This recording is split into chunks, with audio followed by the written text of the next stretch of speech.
Bienvenue dans cette nouvelle vidéo qui va aborder l'impact du sel sur notre santé. Je vais tout d'abord vous faire quelques rappels sur les origines du sel, son rôle et ses sources alimentaires. Mais vous allez ensuite découvrir quelles sont les conséquences néfastes sur votre santé lorsqu'il est consommé en excès. Et c'est ce qui nous intéresse le plus. Restez jusqu'à la fin cependant, car je vous livrerai quelques conseils pratiques à la maison pour limiter votre conseil. Car au final, la théorie c'est bien, mais comment mettre en pratique? Alors, petit rappel, on va dire historique sur le sel. Tout simplement, le sel est utilisé depuis la préhistoire, donc ça ne date pas d'hier. À l'origine, il fut utilisé comme une monnaie d'échange, puis pendant longtemps, il a été le seul moyen de conservation des aliments.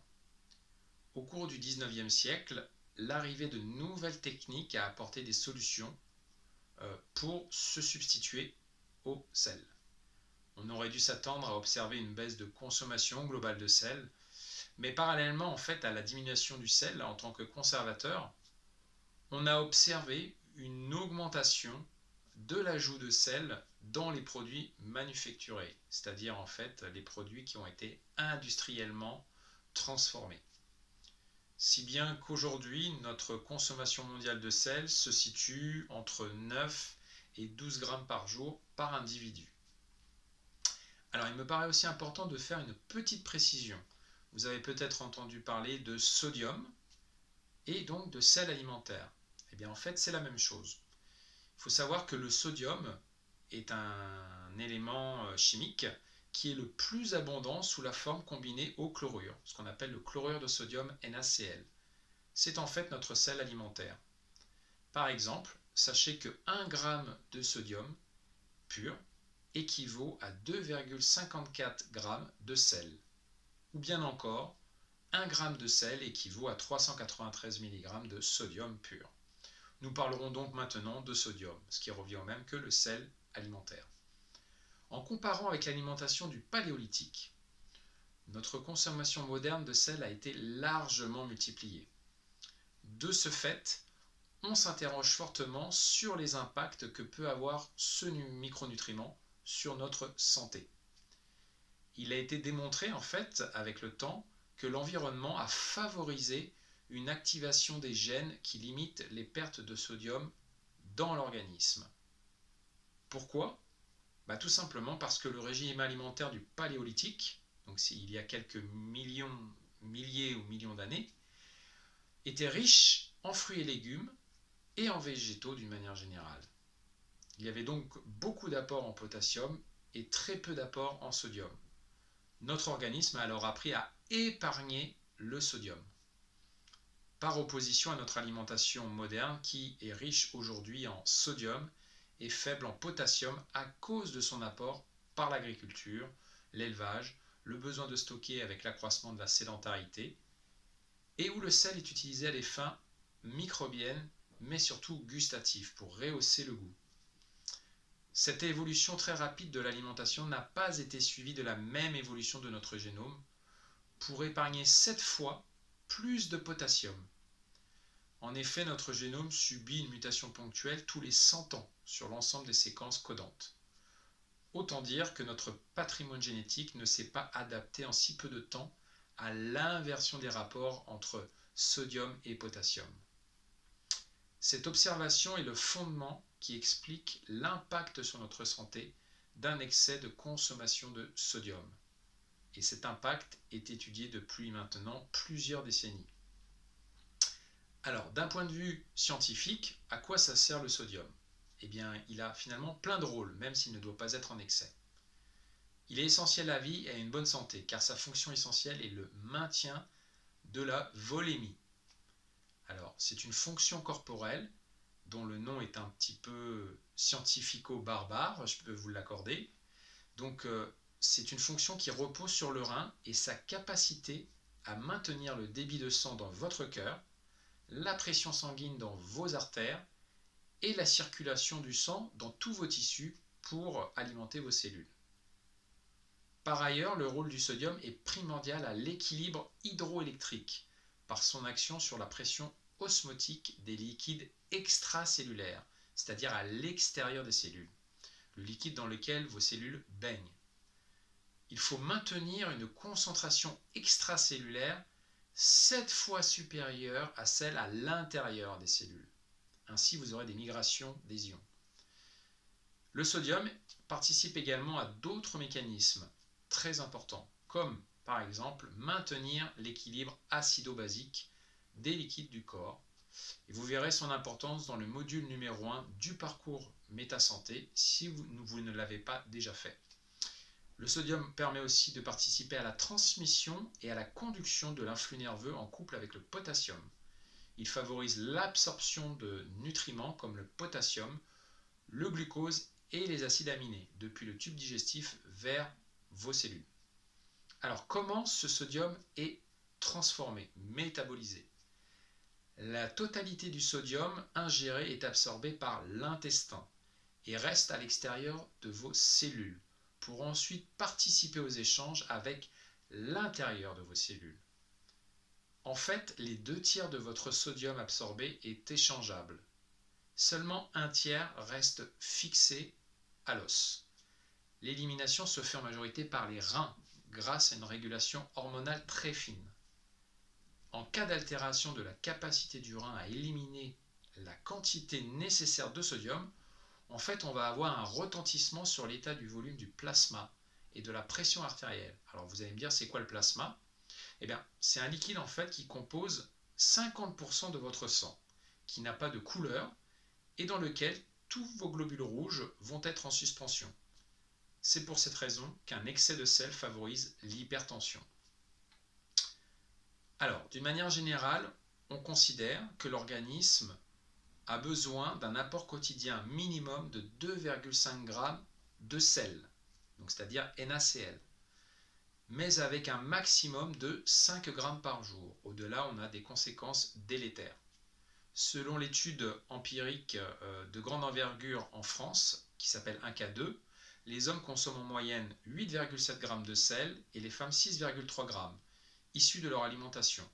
Rajoutez 1 à 2 g de sel qui est apporté par le consommateur lui-même lorsqu'il mange.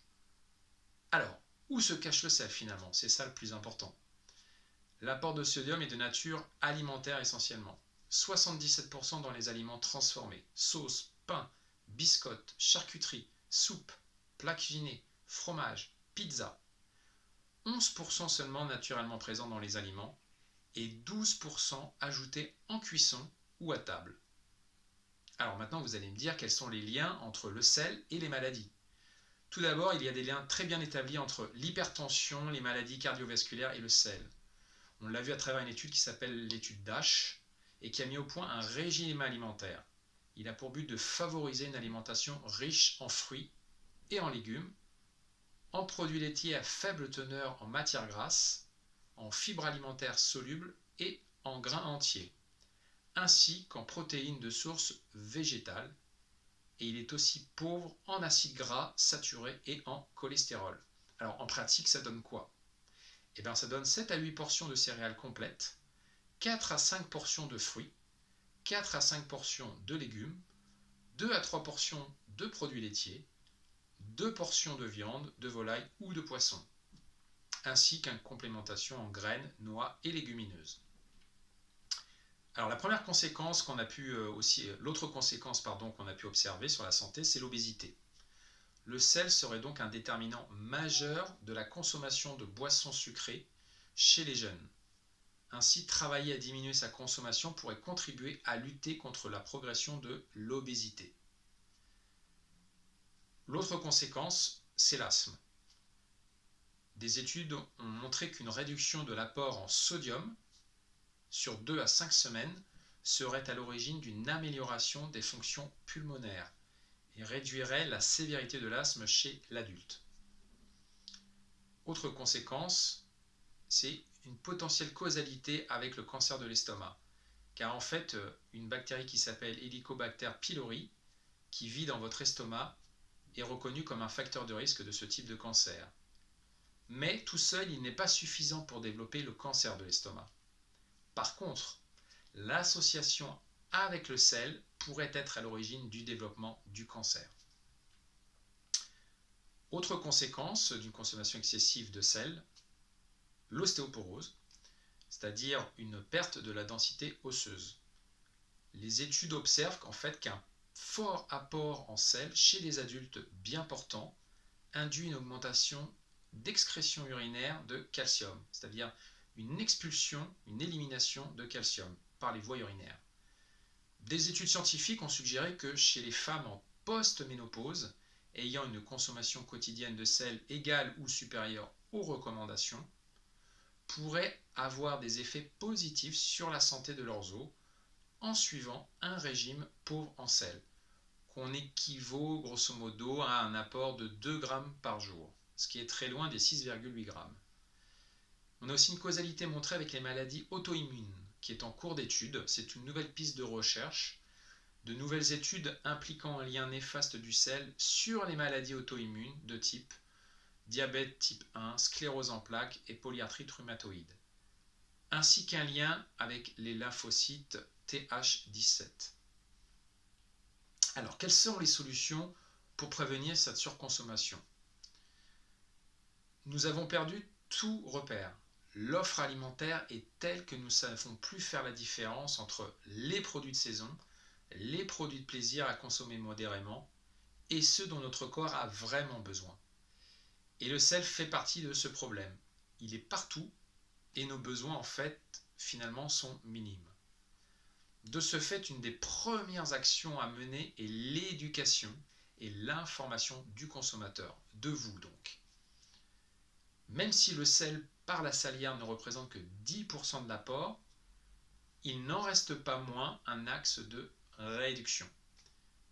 Alors, le sel est utilisé, il faut le savoir, pour renforcer la saveur des aliments. C'est là un petit peu l'acte de tricherie dans le domaine industriel. Et on peut penser que par peur de trouver les aliments trop fades, les consommateurs, et surtout ceux qui consomment beaucoup, ne vont pas réduire leur consommation de sodium. En fait, c'est cette notion d'hédonisme qui entre en compte dans notre appétence au sel, c'est-à-dire cette notion de plaisir qui remonte à des mémoires plutôt anciennes dans notre jeunesse. On réagit en fait en fonction de ce que nous avons en mémoire, et il est prouvé que notre affinité avec le sel s'adapte très rapidement, en quelques semaines. Tentez que la réduction se fasse progressivement, de l'ordre de 20 à 25% par semaine. Donc, quelles sont les mesures à prendre? Il faut donc tout d'abord réduire la salière. Alors réduire la salière, ça veut dire quoi? Salez vos aliments raisonnablement. Une pincée de sel suffit. Une pincée de gros sel pour l'eau, des patates et du riz seulement. Salez plutôt en fin de cuisson. Optez pour des épices, des herbes aromatiques et des aromates qui vont rehausser le goût sans vous apporter de sel. Goûtez les plats avant de saler ou de ressaler. Il va falloir aussi donc, comme mesure, modifier nos habitudes alimentaires, ce qui est plus compliqué. Alors il faut apprendre à lire les étiquettes déjà et faire attention aux eaux minérales. Et vous verrez que vous aurez des surprises en lisant surtout les étiquettes dans le détail. Il faut éviter les plats industriels. Avec les plats maison, vous pouvez contrôler la quantité de sel ajouté quand vous le faites vous-même. Il faut aussi savoir que le pain est un aliment très salé. Limitez sa consommation, notamment du pain blanc, qui d'ailleurs n'apporte aucun nutriment intéressant, contrairement au pain complet ou aux céréales. Il faut limiter les charcuteries et les fromages, sauf bien sûr dans les instants plaisir de partage en famille par exemple. Il faut réajuster sa balance sodium-potassium, comme je vous l'ai expliqué. Maintenant, on a trop de sodium et pas assez de potassium, contrairement au paléolithique. Donc comment faire? Eh bien en augmentant les aliments qui sont source importante de potassium. Lesquels sont-ils? Avocat, fruits à noyaux, fruits secs, bananes, oléagineux, légumineuses, lentilles, pois chiches, etc. Les dattes, les légumes à feuilles vertes, très important, les tomates, les champignons, les pommes de terre. Et bien évidemment, ça passe aussi en réduisant les aliments sources de sodium. Mais je vous ai déjà listé tous ces aliments qui sont une source trop importante. Et enfin, dernière petite mesure que vous pouvez mettre en place dans votre quotidien, c'est sélectionner des substituts de sel. Car vous trouvez aujourd'hui dans certains magasins biologiques des substituts de sel à base de chlorure de potassium et non pas chlorure de sodium. Voilà, c'était l'essentiel de ce que je voulais vous dire. Alors j'espère que ça vous a plu, que vous avez appris pas mal de choses et surtout que vous pourrez mettre en pratique ces petites modifications alimentaires. Je reste à votre disposition et je vous dis à très bientôt dans une nouvelle vidéo. Ciao ciao!